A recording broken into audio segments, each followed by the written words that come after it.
অনেক সুন্দর একটা সিটিতে আসছি, ঐতিহ্যবাহী শহর পানাম সিটি। 1610 সালে এটা স্থাপিত হয় স্বাধীন সুলতানের আমলে। তো সবাই চলে আসছি ফ্যামিলি।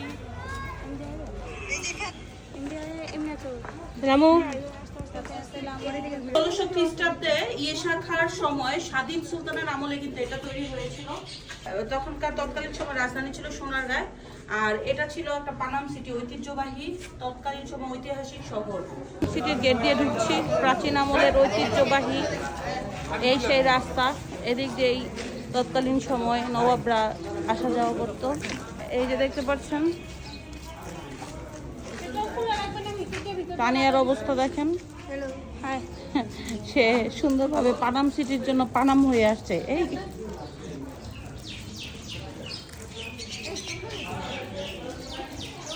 যদি কর সুন্দর না তাহলে মাইর খাবি, কারণ আমি আইতে মানা করছিলাম।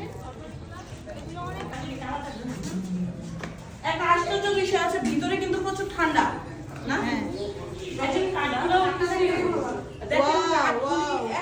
কিন্তু এখনো খুব সুন্দর, মানে একটু ঘুমো ধরে নেই, খুবই সুন্দর। এখানে কিন্তু মোমবাতি ধরে রাখছো। Old is gold.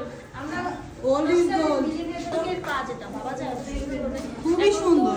এখন তো হচ্ছে কি অনেক বছর কেটে গেছে, ভেঙে চলে, মানে অস্তিত্ব টিকে থাকার কথা না, কারণ এটা ওইরকম ভাবে এটা নগর ছিল, এটা তো রাজবাড়ি না, কিন্তু তাও এত সুন্দরভাবে টিকে আছে।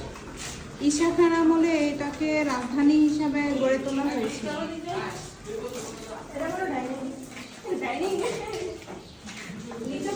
তানিয়া কিছু বলতে চান? এসে এটা করে থাকলে ভালো হতো, করে দিলে খুব ভালো লাগতো, কিন্তু যেতে পারছে না। এটা খুব সামনে যাওয়া লাগতো, দেখি। হ্যাঁ গার্ডেন, হ্যাঁ গার্ডেনে যেতো, অথবা ভিতর দিয়ে দরজা, ওই যে দরজা। এখন এগুলো রিনোভেশন করা নাই, জাস্ট লক করে রাখছে। এখন আবার বেডরুম গুলো মনে হয় ভিতরে ভিতরে বেডরুম। যেমন এটা ড্রয়িং ডাইনিং, ওইটা ভিতরে বেড হবে। 40 নম্বর হাউস। এ বাড়িটা আবার একটু বড়, সম্ভবত এই ব্যবসায়ী একটু বড় ছিল অথবা উচ্চ পদস্থ কর্মকর্তা ছিল। তো এটা কিন্তু পানাম সিটি। 39 নম্বর হাউস। 1620 খ্রিস্টাব্দে 1610 খ্রিস্টাব্দে পানাম সিটিটা তৈরি হয়েছিল ব্যবসা বাণিজ্য করার জন্য। তো অনেক সুন্দর সুন্দর বিল্ডিং এখানে। এটা হচ্ছে আর একটা বিল্ডিং,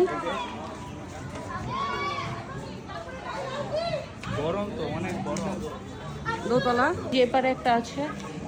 তো আমার কাছে মনে হচ্ছে যার ইনকাম যতটুকু, সে ঠিক ওই পর্যন্ত বাড়িঘর নির্মাণ করতে পারছে এখানে। কারণ কোনো বাড়ি ছোট, কোনো বাড়ি বড়। এ বাড়িটা আবার একটু বিশাল বড়, সাথে কিন্তু নদী আছে। তো আগের দিনে বাড়িঘরগুলি নদী পথে হতো।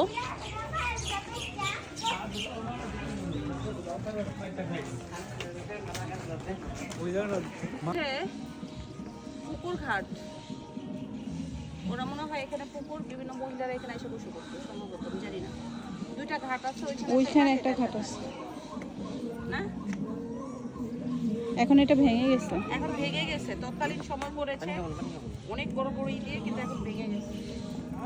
এই যে ওইখানে আরো আছে, চল উঠবেন। কাশীনাথ ভবন, এটা 1305 সালে। 1305 কিছু নাই এখানে, এখানে বলেন, এখানে সুন্দর আসতেছে। এটা হচ্ছে পানাম সিটির বাহিরের সাইড। এই বিল্ডিংটা 1300 সালে হয়েছে, 1305 সালে। কাশীনাথ ভবন নামে পরিচিত। প্রচুর এখানে এক একটা বিল্ডিং ছোট বড় বিলে, মানে যারা উচ্চ পদস্থ কর্মকর্তা তাদের বড়, যারা নিম্ন শ্রেণীর থাকতো না, ছোট ব্যবসায়ী ছোট করে বাড়ি করছে। এটা হচ্ছে পুকুর ঘাট।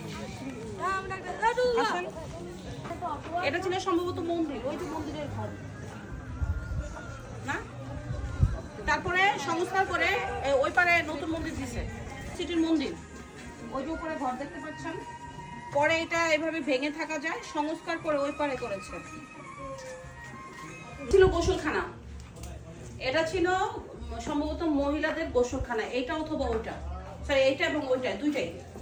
তো এই যে এইখান থেকে ঘাট দেখেন, এই যে নদীর ঘাট ছিল, পুকুরের ঘাট। পুকুরের ঘাট। তো এখান দিয়ে পুকুরের ঘাট, এই ঘাটের পরে মনে হয় এখানে এসে গোসল টোসল করতো অথবা কাপড় চোপড় চেঞ্জ করতো। কত সুন্দর নিয়ম ছিল না? গোসল করে এখানে কাপড় চোপড় চেঞ্জ করে। যে দিনের হিন্দু ছবিগুলো দেখি না, যে এরকম ঘরবাড়ি করে কাপড় টাপড় চেঞ্জ করে যার যার ঘরে যায়, এই জাস্ট এরকমই মনে হয়। চলো। না আমি অবাক হয়ে যাই, 500-700 বছর আগের কাঠ এখনো কিছু হয়নি, দেখছেন? বছর আগের কাঠ এখনো ওইরকম। আর এখন বাংলাদেশের বা যদি সরকারি তরফ থেকে করতে ল্যাপটপ হয়ে যেত 50 বছর পরে।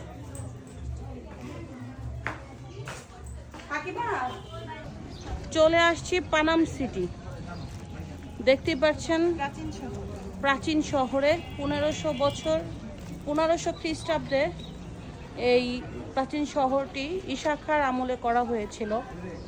তো